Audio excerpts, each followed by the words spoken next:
My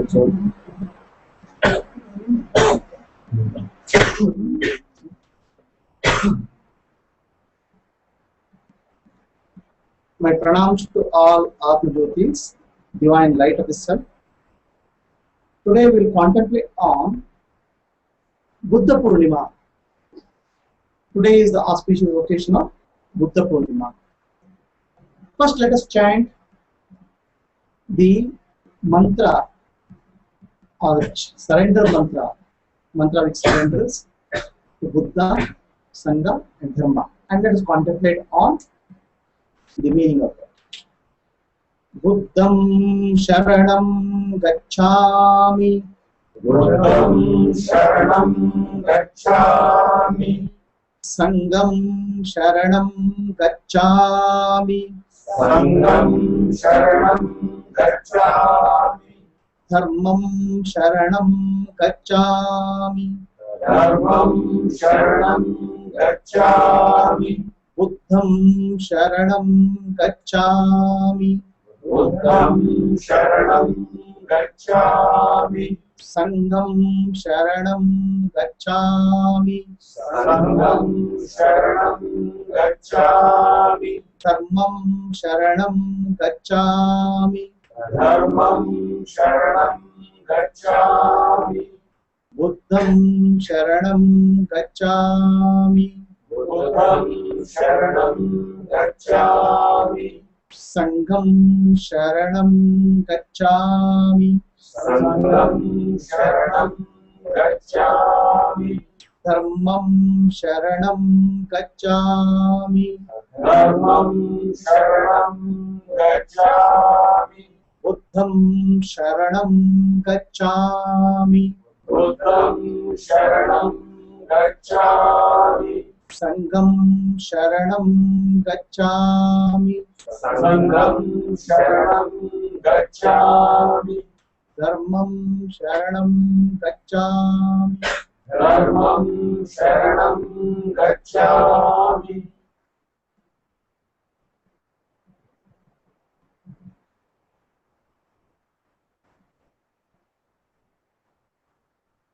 These are called three jewels of Buddhism. Three precious jewels of Buddhism. Jewel is something which you have to protect, you have to take care, because it's precious. So three jewels are, first is Buddha, then the Sangha, and then this Dharma. So Buddha is a Gnani, enlightened person, enlightened wisdom. So what we know is only Gautama Buddha, one Buddha. But Buddha is not one person. Buddha, millions of Buddhas have happened. Millions of Buddhas will happen. It's not one person. Buddha is the name given to a person who has become Gnani. Okay? Don't be under the impression that Gautama Buddha is the only Buddha. So Gautama Buddha is the famous Buddha. But Buddhas are there all the time, all the point of time, from the past, in the future. Buddha is, the Buddhas will take place, will take birth. Buddhas are there, and Buddhas will come. So Buddha is not one person. If you understand the impression that Buddha is Gautama Buddha, it's a wrong understanding. You are also Buddha. Okay? So Buddha is your higher wisdom, your enlightened wisdom. So what is the difference between a Gautama Buddha and you is, he is aware of his higher wisdom, higher nature. You are not aware, you are sleeping. So there are only two types of Buddhas in the universe. Sleeping and woken up. Okay? The Buddha who is woken up is called awakened Buddha. So there is not one Buddha, many Buddhas at any point of time. Buddha means buddhi. Buddhi means intellect. So somebody who has gone beyond his intellect is called Buddha. So most of the people are stuck in their intellect and the mind and the body and probably the world. Stuck up in anywhere. We can get stuck up in the world, We can get stuck up in the body concept. We can get stuck up in the mind concept. We can get stuck up in the intellectual concept. Somebody who has gone beyond body, mind, and intellect concepts, who is not ruled by body, mind, and intellect concepts, is called Buddha. So one who is awakened to his higher nature of Buddha is called Buddha. Somebody who knows Sanskrit very well, somebody who is able to give talk very well in Sanskrit is called Pandita. So that can be, Pandita can be a person. Pandita is the title of a person. Right? So similarly, someone who has learned medicine. Okay. Similarly, Buddha is a title, it's not a person. If you are under the impression that you are is a person, it's not a correct understanding. Buddha is the title of a person who is awakened to his own nature. If you are awakened to your own nature today, you are a Buddha. Or you can call yourself as Pedda. Pedda means sleeping. So there are only two categories of people in the world. One is Pedda and other is Buddha. Pedda means one who is sleeping to his nature. He is also a Buddha, but he is sleeping. Buddha and awakened Buddha. Okay. So Buddha Purnima is a celebration for those who are sleeping, that you can also wake up. That's what Buddha Purnima is about. Okay. So Buddha Purnima, Buddha is not one person. Buddha is a title of anybody who becomes enlightened, who becomes Gnani, wise one. Okay. Then comes the Sangha. Sangha means group of people. Sangha is the group.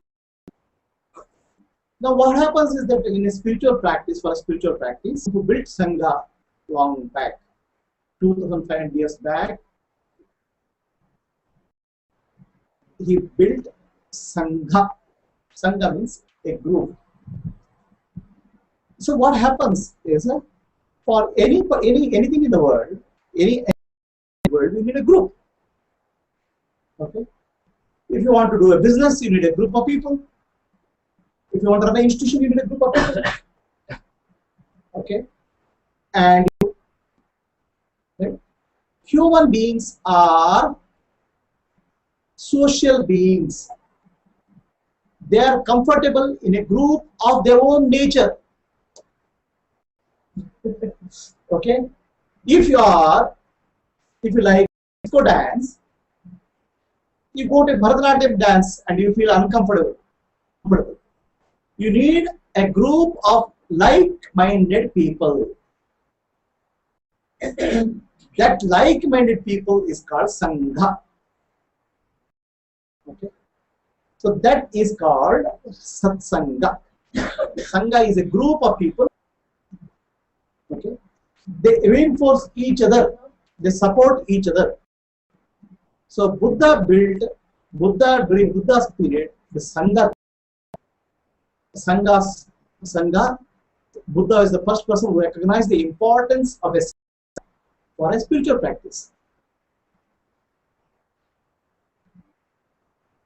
So he formed the Sangha of Bhikkhu, the monks, Sangha of women monks, those who support each other. See what happens when the people took Buddhism, they left their house, they left their family sometimes and started following Buddha. And that became a group called Sangha. Now the Sangha gives us Sangha maintains the teachings for a long period of time. Even after Buddha goes, Buddha who is a living master goes, what remains? Sangha. So Buddha is not a person. The wisdom of the person, the teaching of the person, the enlightened state of a person is called Buddha. The body of teaching which is imbibed by group is called Sangha. The teaching itself becomes Dharma. So what is there is wisdom, the group, and the teaching. So these are the three called Buddha, Sangha, and Dharma. So Buddha was Buddha's time had come. He had taken bhiksha, the offering from one of the persons, very lower caste, who cooks, who was very unhygienic food. Buddha actually throughout his life, even though he was a king, after enlightenment, on begging food, taking food from so many houses. Now, why that? He did that to spread this, to go and teach people. Okay, you have seen during election time, all the politicians come to your house and beg for votes. Okay, they ask for votes, right? After that, they disappear. Buddha took the process of teaching, and whenever he teaches in some area, he usually goes there and starts begging there. Buddha, begging was a process of teaching. And he had a system. If he goes to one area, he will not go to that area tomorrow. He will go to next area. So he keeps on moving. In the process, he keeps on teaching. He accepted food from one lower caste, very unhygienic food. Even though it was unhygienic food, he did. And he knew that when he ate the food, he had a disease. He was on the verge of dying. Then, throughout this news spread that Buddha is leaving his body, is taking parinirvana, final liberation. Parinirvana, final liberation. Okay. So then people gathered there in large numbers. Many people were crying. Okay, Buddha had brought peace and love to thousands of people, or rather, at that time, Buddha had the Sangha of Buddha, just monks, was 10,000. Okay, there was a time in India's population less than 3 crores. It was a big number of people. Less than, I don't know, 3 crores, a big number. So, large number of people had become Buddha's disciples, and then they were spreading the message of Buddha.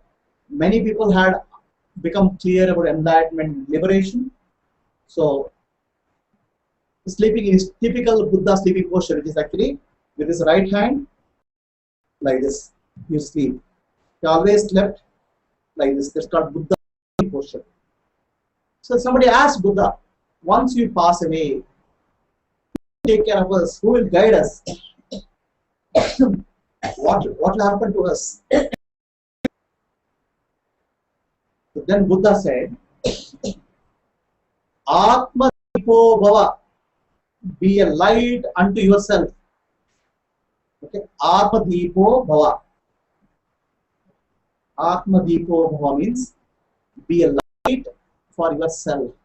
Because you are the light. The Buddha nature is in you. You become the light.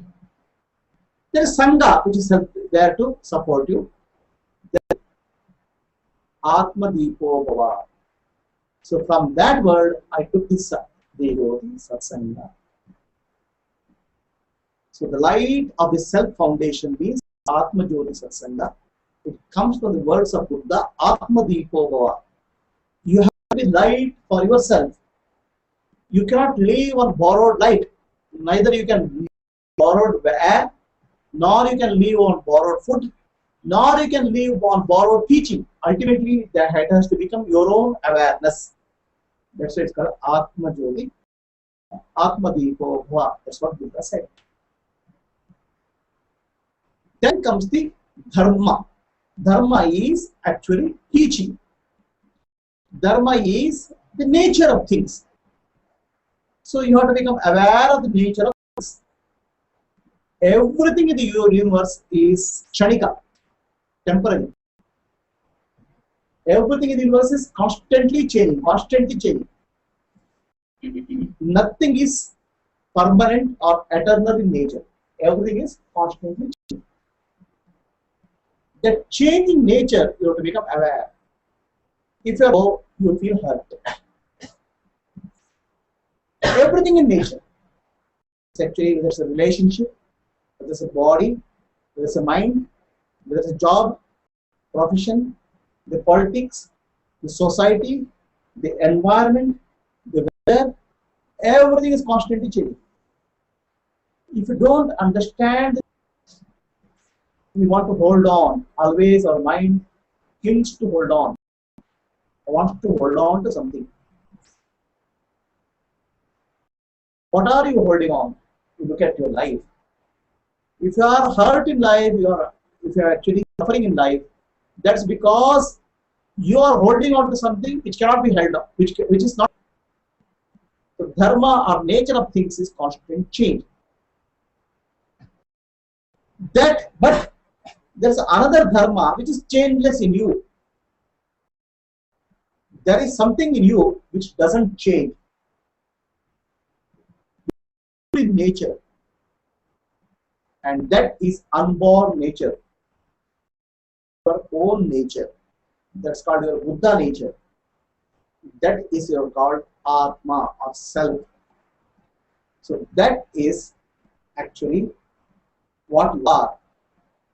What you hold on will disappear, but what you are can never disappear. Let go of all the things which you are holding on. It can be relatives, it can be friends, it can be enemies, it can be money, position. It doesn't mean that letting go means throwing out the money. No. Out of the family, become a monk. It's not that. You understand the nature of things. The nature of fire is to burn. Okay, nature of fire is burning. Now, so fire hurts. That doesn't mean that tomorrow I will not use fire. You can use fire.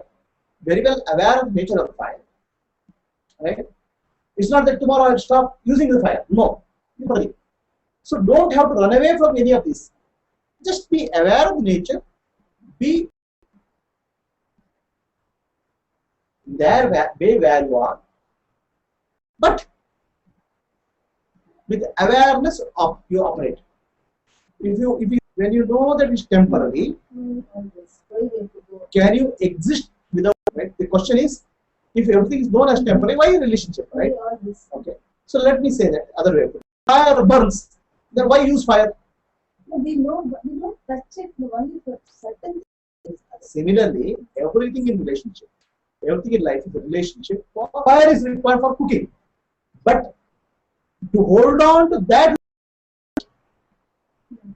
right? I mean, take the example of children, right? So many of us hope that children will take care of us in the old age, okay? Which doesn't happen. They have their own life. They have to take care. So this is one example. Everything is like that. As the relationship is there, temporary, but for that moment it's real, right? For whatever interaction has to done, do it. Running away from relationship is not a problem, not a solution. To identify the relationship and get stuck in the relationship is not a solution. To be where you are without getting attached or entangled in the relationship is the solution. So that's why Sufis say very beautifully, Sufis, to be in the world, but not to be of it, is the way of a Sufi. You can be in the world. You should not be of the world. Alright. Now the question is, you are in the world, no doubt about it, getting into you. Slowly it gets into you. best example for that is the lotus flower. The lotus is mud, grows in water, and opens up with sunlight. Right? Lotus has no characteristic of the mud. Lotus doesn't get attached to water, and lotus always open up for sunlight. We are no doubt born in mud. What is this mud? Mud is karmic pool. Lot variety of karma. Your past life karma, your present life karma, your family karma. Everything is karma. The karmic impressions are there mud. Okay. You grow up in the society. World slowly starts getting into you. Please tell me one thought which is your own. Everything is borrowed. The world has got into you. The mud has got into you. The karmas, the vasanas. You are actually you run your life with vasanas. Your life is driven by impressions. Your thoughts, behavior, understanding society. So that's meaning of world getting into you. You can come out of that. You can live a life of lotus with the wisdom, the light. The light is and wisdom of a Buddha, the enlightened master. So you can open up a beautiful being. That's why if you see, the lotus is a flower of spirituality. Every spiritual is shown sitting on the lotus. Okay. There's a lotus in the hand of Narayana. The lotus represents liberation, mukti, becoming freedom. Wherever you are, you can become free. You don't have to run away from where you are. Lotus is there in all the devatas, all beings who show lotus. We say lotus feet of the master. So as if he is tied a lotus to his feet. Okay. And devatas are sitting in a lotus. They don't have any other seat to sit. They are sitting in a lotus. A very big lotus. Everybody, they have no other seat actually. They are actually sitting indicates the position, internal position. Okay. They are positioned in enlightenment, liberation. That's the meaning of lotus. The lotus artistic conceptualization symbolism for mukti. So that's why artists put wherever they be mukti. Right? What is it?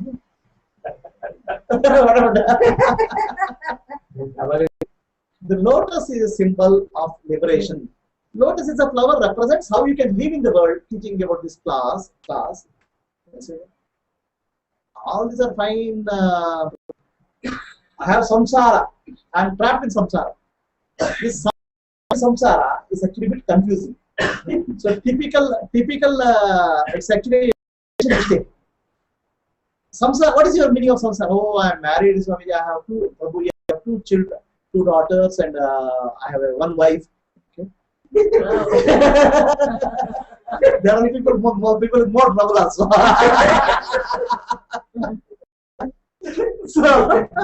So their concept of samsara is family. Okay. Basically because of the wrong translation of word samsara into or Kannada. Samsara is not that. Samsara is not your external conditions. Samsara is your identification with external conditions. Samsara is how you relate to that. You can be perfectly a household. So it has nothing to do with external conditions. It is only okay. That because Himalaya is a symbol for liberation. You don't understand spirituality. Himalaya is given as the symbol of spirituality because Himalaya is the peak of the mountain. Enlightenment or liberation is the peak of your consciousness. Sitting on top of the mountain, he thinks he has. Yes. Another symbolism is there in our many of this. We see a Swamiji tiger, then he'll be arrested. Okay, because of a wildlife act. The tiger is an artistic way of showing he is riding a tiger means the animal nature he has conquered. Tiger represents the animal, wild animal nature. Then I want a tiger skin. My God, I got scared. For sitting in meditation, I want a tiger skin. That person has seen a lot of people are sitting in a tiger skin. Okay, so now because all these songs and all shown sitting in a tiger skin. Okay, that's all old pictures now. Now the tiger skin represents the tiger is a wild animal. Tiger, okay, represents a tiger. The tiger is dead and its only skin is remaining. It's very thin, and you are sitting on that. You are not affected by your wild nature of the mind. That's what is the meaning of sitting on the tiger. So it doesn't have any insulating properties or anything. It will have. It will have. Earlier, some insulators, right? Darba is a grass which is used for. You start doing on that, which is meaningless. You can put a good plastic or okay, you can get good cotton seed, right? It's all wild imagination of people. Sitting on an asana is must for the or that counts. People say you have to have an asana. Something. Right down, you can't sit on it. Say, there are two paths for liberation: path of yoga and path of jnana.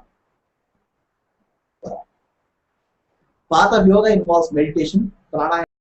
For that, you need an asana, a sitting posture.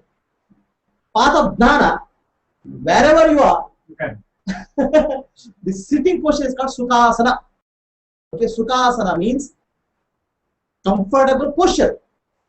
When you are actually following the path of yoga, definitely you need a comfortable posture. Sitting posture, physical sitting posture. Because when you are doing yoga asana, when you are whatever yoga, so you need a comfortable posture, sitting posture, which can be a cushion, good cushion, right? Whereas for a jnani, his sukhasana is comfortable posture.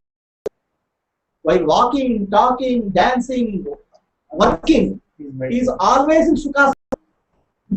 Sukhasana means comfortable posture. He is settled in himself. So another concept you have: a person is jnani, or that means he has to sit in padmasana. He should sit in he should close your eyes. Or jnani with his open eyes is in sukhasana. While walking, talking, okay, jiva mukta's lakshana. Then you will start wondering, wow.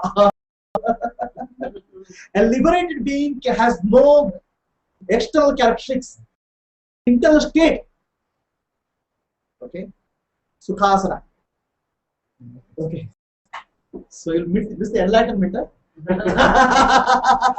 You have just gone to it will be this thought will continue, but tonight it is not leaving us. It is not allowing us to be what. And nature of the self, which is not changing. So the changing is supported by the self, which is not changing. So if you hold on to your nature, own true nature, self, be free. If you hold on to a changing nature, you are hurt. So if at all any hurt is there in your life, that's because you are holding on to, hanging on to something which is changing. So these are called three jewels of Buddha. What are they? Buddha, Sangha, and Dharma. Okay. These are three precious things. These are three things we have to surrender. What is the meaning of surrender? Surrendering to Buddha means what? Surrendering to Buddha means surrendering to teachings of a jnani or a wise person in one is one. Surrendering to Sadguru itself has no meaning. He is not a person. Sadguru is not a person, not a body, not an intellect. He is teaching. Surrendering to teaching means contemplating on the teaching and imbibing the teaching in your life is called surrendering to Sadguru Vishnu. Surrendering to Sangha means supporting each other in the spiritual path, helping who want to become members of Sangha, helping each of them, supporting each other and growing together is called Sangha. You do a lot of work for your family, but what work you do for Sangha will help you to grow spiritually and help others. So why do you help? Why do you take care of family? Please tell me. Why? This is my wife, this is my child, this is my greater relationship is called Atma Bandhu. Understanding of spirituality, those who are seeking, those who are struggling for spiritual upliftment, those who are on the path of spirituality, that Sangha, that group is called Satsanga. You nourish the contribute and do service to Sangha, and Sangha will nourish you. That's how it happens. Then dharma is understanding of the nature of the universe and living in total awareness. So, core teaching of Buddha is about awareness. He has told many things. Eightfold Path, truths, and many things he has told. Finally, the core teaching of Buddha is awareness. Live in total awareness. So, for Buddha actually went in search of liberation. He was son of a king. Astrologer, his mother died.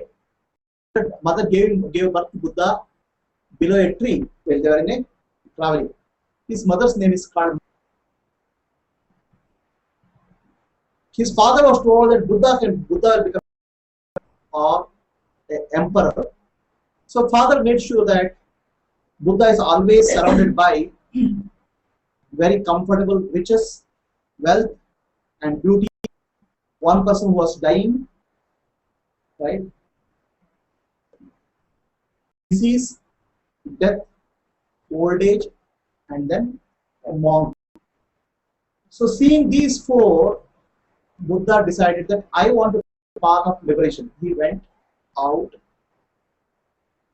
and started searching for masters who can teach him what is the path of mukti. He was a very, very good student. He had 6 different masters. With each master, within 1 year, he mastered whatever they have to tell. Whatever they say, he has understood it within 1 year. And the master will say, I have nothing more to teach you, I already learned everything. 6 years he did a lot of struggle. Then he could not get enlightenment.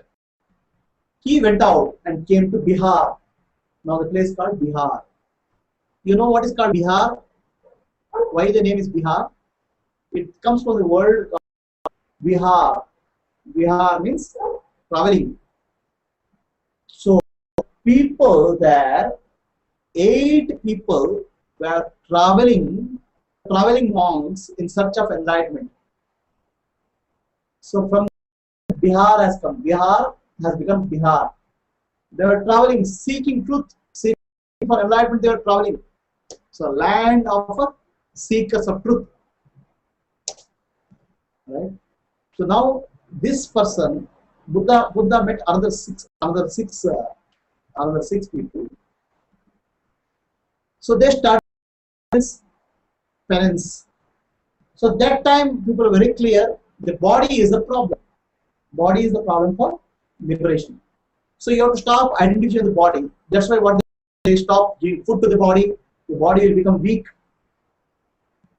Intensely do sadhana, taking minimum food or no food for one time of Buddha. There is another person called Mahavir also. Both are contemporaries. Mahavir also did the sadhana. Okay. Years together, 12 years he walked naked. He took one morsel of food. For 1 year he didn't do fast. 1 year he did fasting. 1 year intense sadhana. Okay, contemporaries. But out of that, Buddha became more popular. Buddha's Mahavira's group was small, and Buddha's group became much larger. The reason. Okay, so Buddha practiced that intense fasting and all those things. And what happened was, because his body became very weak, he tried to cross a river under all many masters. In search of enlightenment, I stopped eating food also, but I didn't get it. I have now neither fit to become a king nor fit to become an enlightened. I have become so weak.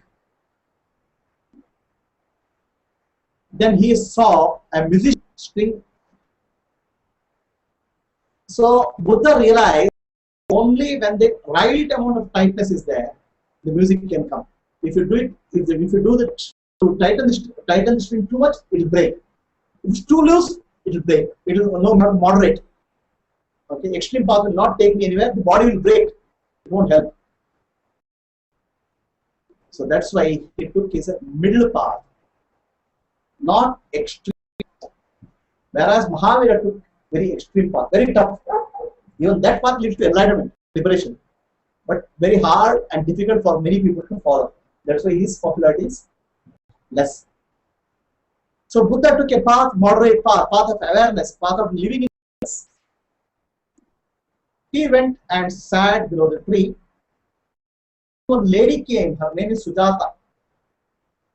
She brought one morsel of food, payasam that time, pudding. So he took pudding and felt rejuvenated. Then other 6 monks who were there sitting near him, and that too from one lady. So this guy is gone. And so Buddha sat there.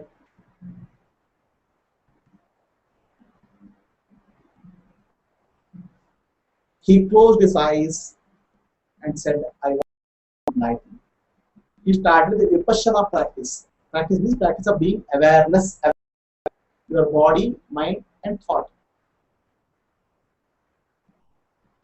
Gradually, very fundamental truths of the universe became very clear to him. One is interconnectedness of life. In life, world, everything is interconnected.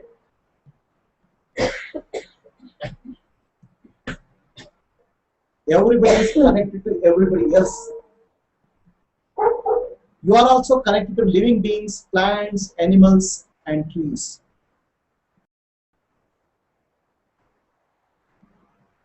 If the frogs in Africa die,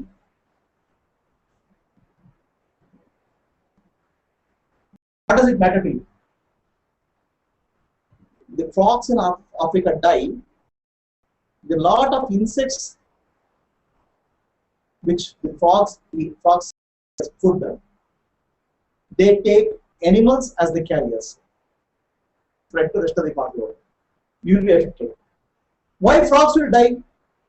There's no rains, and because there's no rains, the frogs cannot survive, and frogs cannot. The contagious disease will spread. So everything in nature is interlinked. The interlinking in the nature is discovered as possible. If you cut a tree, you are cutting yourself. If you kill an animal, you are really killing a part of you. How you are killing a part of you? Because you are learning the violence. So when you learn violence, same violence can be applied to somebody else also. So everything in nature is interconnected. This is what is the realization of Buddha. Second realization of Buddha is whatever happens to anybody is because of karma. What you are today. So you can blame so many people. Okay. And you made me like this. Okay. You can blame Prabhuji. So you didn't give me enlightenment for so many years. You have blamed the husband or wife. Because of you, I'm like this. Okay. And realize is you are what you are because earlier. What you are, what you did is your destiny today. What you did in the past is what you are today. So the good thing about it is, if you are suffering today, there's a choice for you to come out of suffering by changing the situation. You can work on the situation. If you are unhappy today, I am responsible for my life. Until you take responsibility for your life, the liberation is due to sum total of your actions in the past.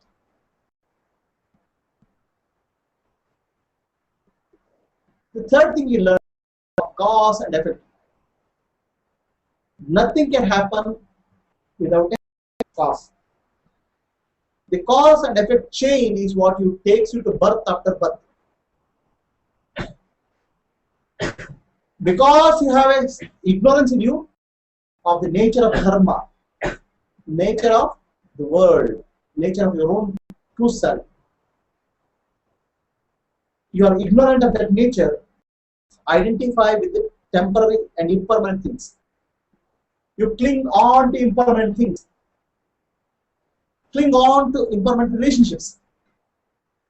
So that thing is called what Buddha calls as the cause of let go, cling, hold on.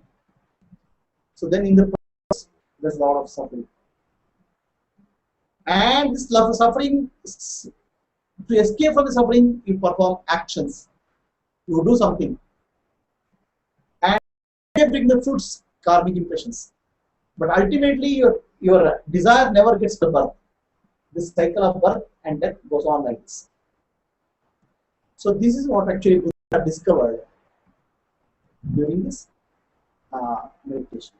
During this, when you are sitting for meditation.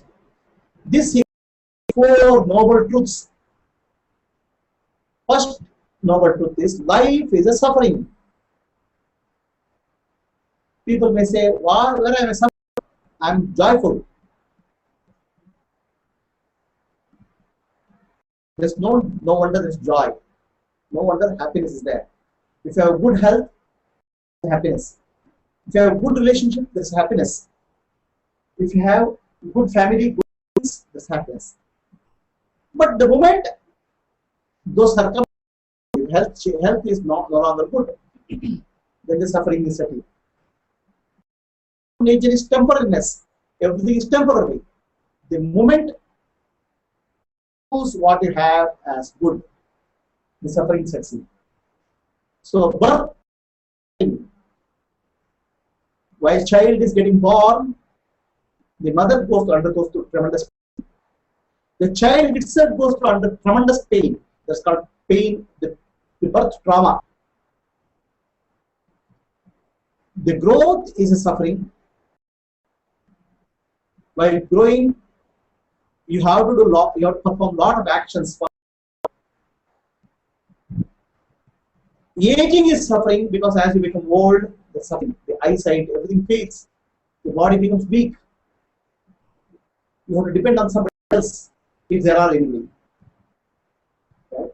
That's something. Death is a suffering. So entire life cycle is a mix of joy and suffering, but no joy is a suffering is first noble truth of Buddha.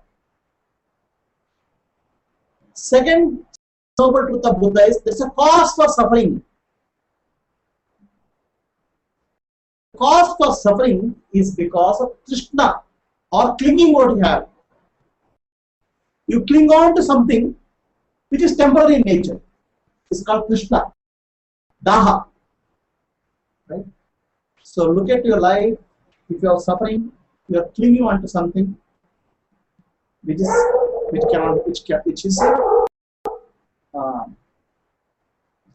the cause of the suffering. So first noble truth is life is suffering. Second noble truth is there's a cause of the noble suffering is nothing but you. The third noble truth is you can come out of the suffering. But you say, I have a stomachache. Then doctor can remove the stomachache by understanding the cause. What caused the suffering? You can come out of the suffering. The cause of your clinging is your ignorance of the nature. Then you can come out. The fourth noble truth is there's a path. The path of view, samyak drishti, right thinking, right mindfulness, right samadhi. Like that, he speaks of samyak drishti, samyak sankalpa. Like that, he speaks of eightfold noble path for devotion. So, very simple. There's a field. Okay, there's a field. You till the ground, you put the seed, and you get a crop.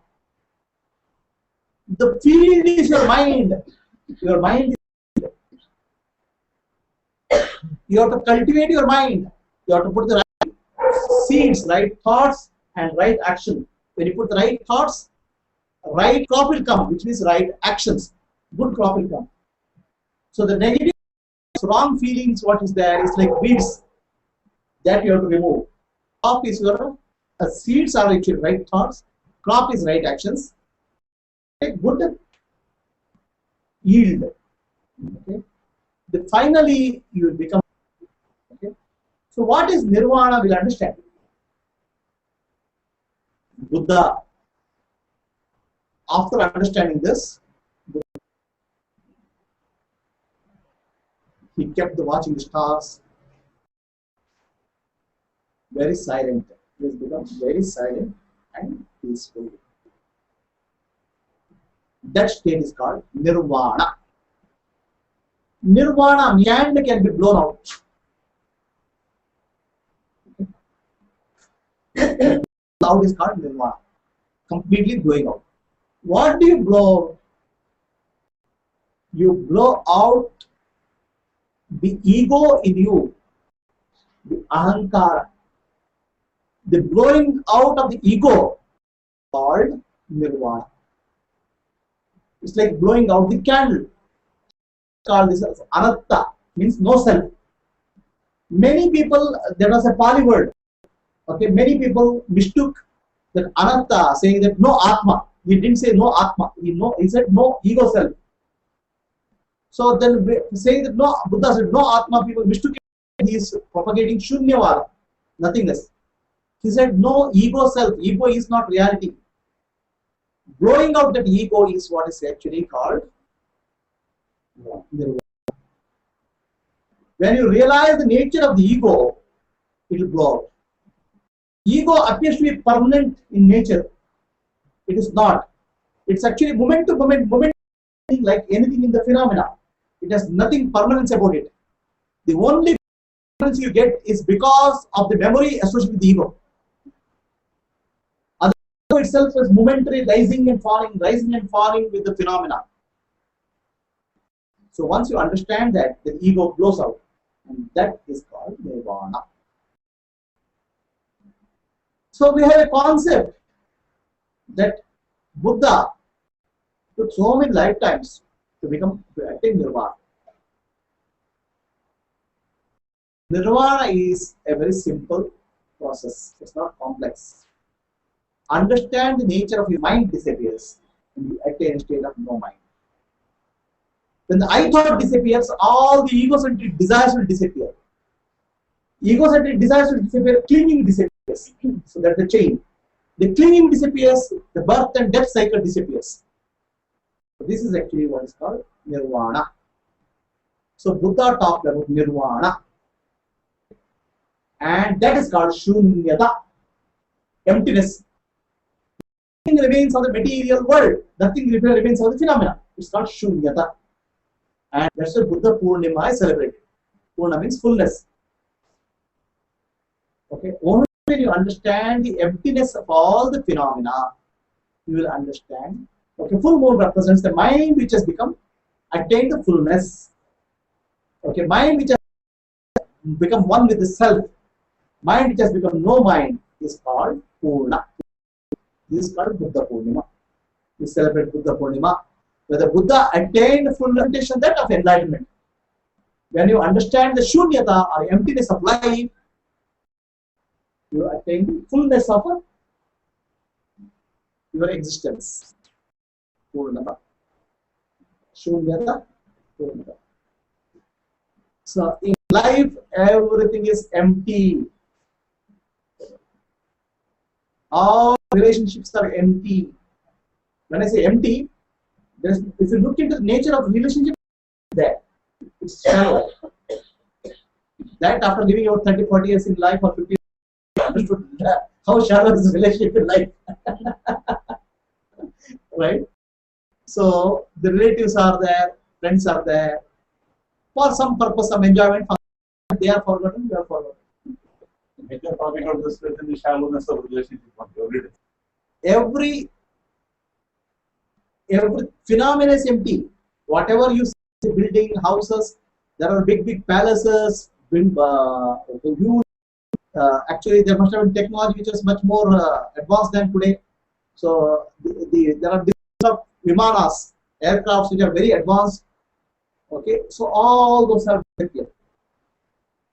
Nothing remains. Everything is empty because a lot of space is in between. It won't even, the number of atoms and molecules are not even, cannot even fit, and solid and vast. Your body appears to be very solid.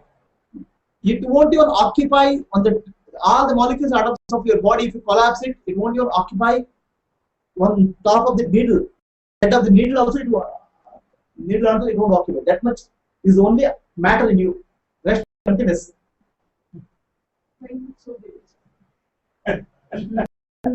Mind. There's a quality which is given by mind. The mind creates a depression. Mind is the world. So this is actually what is understanding. Nirvana means blowing out. Once ego is blown out, due to sadhana for 500 lifetimes and all those things, nothing made here. It is very simple process. Enlightenment is your true nature. Buddha nature is your true nature. For your understanding your own true nature, you don't have to struggle for many lifetimes. Okay, it's a clear understanding, simple. But human mind wants always complex. Anything worth valuable is should be very complex. Okay, so that's why we say make very complicated teachings. So much of teaching, my God, reading, many lifetimes will come. Okay. That much is not there. The truth is very simple. Shivam, Sundaram, very simple and beautiful. That is the futility or emptiness of your ego. That's all. Then what is there is pure consciousness or God, whatever you call as. That's called Purnata. When you say emptiness of the ego, what do you mean? There is no substance actually. There is nothing permanent in there. It's a moment to moment. It's not a permanent entity. It's a temporary entity which is arising and falling. Something which is permanent existence. Yeah, but when it arises, it doesn't have that feeling of emptiness. It takes the quality of fullness from you and takes it. It superimposes of Atma on that. That's the beauty of ego. It borrows everything. Right? Your life borrows, like boss borrows your work and say,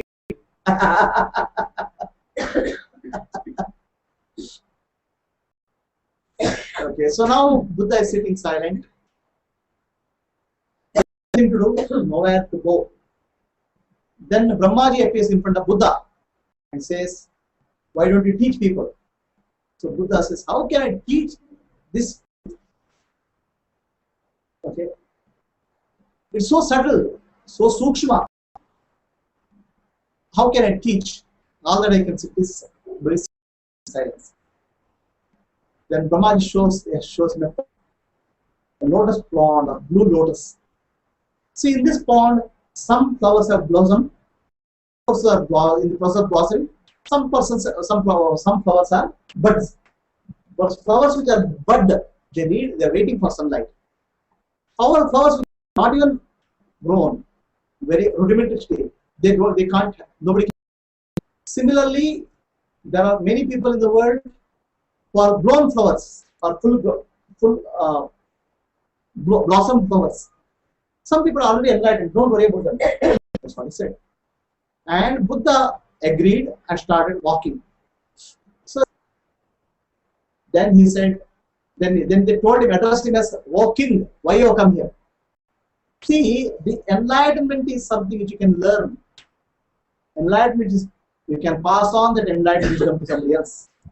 In one day, 5 people got enlightened. That's probably the first time in the world 5 people got enlightened one single day. So gradually that Sangha grew, and Buddha kept on teaching throughout his life, according to the needs of the individual. He used to teach. That's what is called skill. A person has to be skillful to be a Buddha, to be a Sadguru, to be a master. The skill is the ability to come to the level of the student. So Buddha took. So then people say, "Oh, this guy was a king, okay, emperor. Now he has become Gnani and he's come to my house, and there's something special." Right? Imagine some minister who is a minister, a big minister, leaving his chair, not because of scandal, right? Not because of trouble is there in CBI cases of scandal, but going for enlightenment, getting enlightened. Then the whole city will be, it become a big news. So walking, talking to many people, asking for bhiksha. And when they offered bhiksha, he used to inquire, "How are you?" All those things. So the reason for telling is this story is the Buddha always conversation gets down to the level of student and then talks. So he went to so he took food. So how are things? Things are going on. I don't know when rains will come. They come or may not come. Okay, depending on the, like, you may have good crop or no crop, or may not grow. Everything in life is uncertain. It may happen or may start. So after some time talking to Buddha, he becomes, okay, he understands Buddha, he becomes a disciple of Buddha. That is the way of Buddha. So he gets down to the level of student, talks in his language, and help them. And Buddha, one thing about Buddha is he's actually Buddha or Vedic. You have to read what Vivekananda has said about Buddha. Buddha is the greatest spiritual teacher of Sanatana Dharma. So he stressed on karma, your action for your liberation. He stressed on meditation for liberation. He stressed on discovery of truth yourself, Atmajyothi Bhava, as far for liberation. He didn't, yajnas had become deteriorated by that time, offering sacrifices and all. Okay, so he didn't stress on the theoretical knowledge, or rather Vedic knowledge, as importance for liberation. He stressed on meditation, becoming aware. Awareness as the main thing for liberation. So he is the greatest spiritual master, and no wonder half the world, all the way up to Japan, has a lot of influence of Buddhism. Everywhere you see the statues of Buddha, you feel peace. Buddha becomes a representation of peace. And one good thing about Buddhism is down to earth. So anybody can relate to Buddhism very easily. There are no magic, no miracles. Buddha didn't stress the importance of magic or miracles. But what happened over a period of time after Buddha passed away? A lot of his teaching got corrupted, and a lot of interconnected of life. So why do we draw the line? Like, suppose I buy plastic or furniture or drive a car.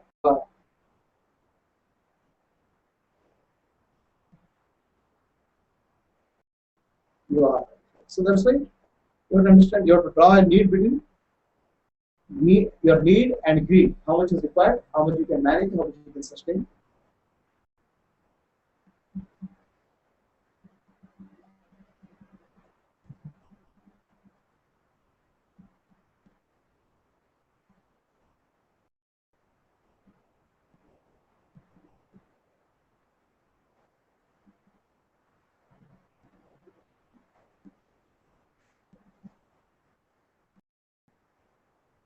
questions?